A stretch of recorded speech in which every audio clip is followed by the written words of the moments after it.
പ്രിയപ്പെട്ടവരെ, ദയവ് ചെയ്ത് ഇതൊന്ന് കേൾക്കൂ. ഇപ്പോൾ ഏകദേശം വൈകുന്നേരം 7:25 പതിവില്ലാത്ത വിധം ജോലി തിരക്കുണ്ടായിരുന്ന ഒരു ദിവസം ഒറ്റയ്ക്ക് വീട്ടിലേക്ക് മടങ്ങുകയാണെന്നും സങ്കല്പിക്കൂ.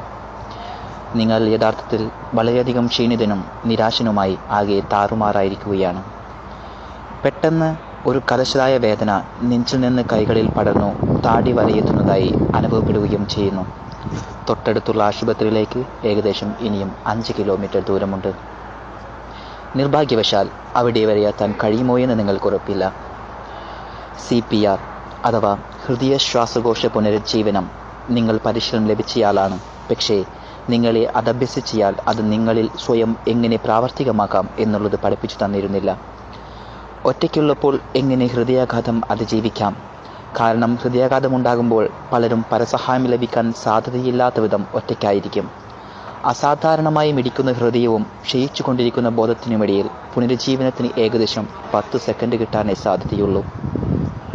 എന്നാൽ ഇവർക്ക് സ്വയം ചെയ്യാൻ കഴിയുന്ന ഒരു കാര്യം തുടർച്ചയായി ശക്തമായി ചുമയ്ക്കുകയെന്നുള്ളത്. ഓരോ ചുമയ്ക്ക് മുൻപും ദീർഘശ്വാസം എടുക്കുകയും നെഞ്ചിൽ നിന്ന് കഫമുണ്ടാവുന്ന തരത്തിൽ ദീർഘവും ശക്തവുമായിരിക്കുകയും വേണം. ശ്വസനവും ചുമയും 2 സെക്കൻഡ് ഇടവിട്ട് മുടങ്ങാതെ പരസഹായം ലഭിക്കുന്നതുവരെയോ ഹൃദയം സാധാരണയിൽ മിടിക്കുന്നത് എന്ന് തോന്നുന്നതുവരെയോ മുടക്കമില്ലാതെ തുടരേണ്ടതാണ്. ദീർഘശ്വസനം ശ്വാസകോശത്തിലേക്ക് ഓക്സിജൻ പ്രവഹിക്കുകയും ചുമ മൂലം ഹൃദയം അമരുകയും അതുവഴി രക്തചംക്രമണം നിലനിർത്തുകയും ചെയ്യുന്നു. ഹൃദയത്തിലെ ഈ സമ്മർദ്ദം അതിനെ പൂർവ്വസ്ഥിതി കൈവരിക്കാൻ സഹായിക്കും. ഇപ്രകാരം ഹൃദയാഘാത രോഗികൾ ബോധം നഷ്ടമാകാതെ ആശുപത്രിയിൽ എത്തിച്ചേരാൻ കഴിയും. നിങ്ങളാൽ കഴിയുന്നവരോടൊക്കെ ഇതേക്കുറിച്ച് പറയുക.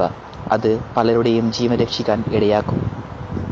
ഒരു ഹൃദ്രോഗ വിദഗ്ധൻ പറഞ്ഞതെന്തെന്നാൽ, ഈ മെയിൽ കിട്ടുന്ന എല്ലാവരും അത് 10 പേർക്ക് ഫോർവേഡ് ചെയ്യുകയാണെങ്കിൽ ഉറപ്പാണ് നമുക്കൊരു ജീവനെങ്കിലും രക്ഷിക്കാൻ കഴിയുമെന്നുള്ളത്.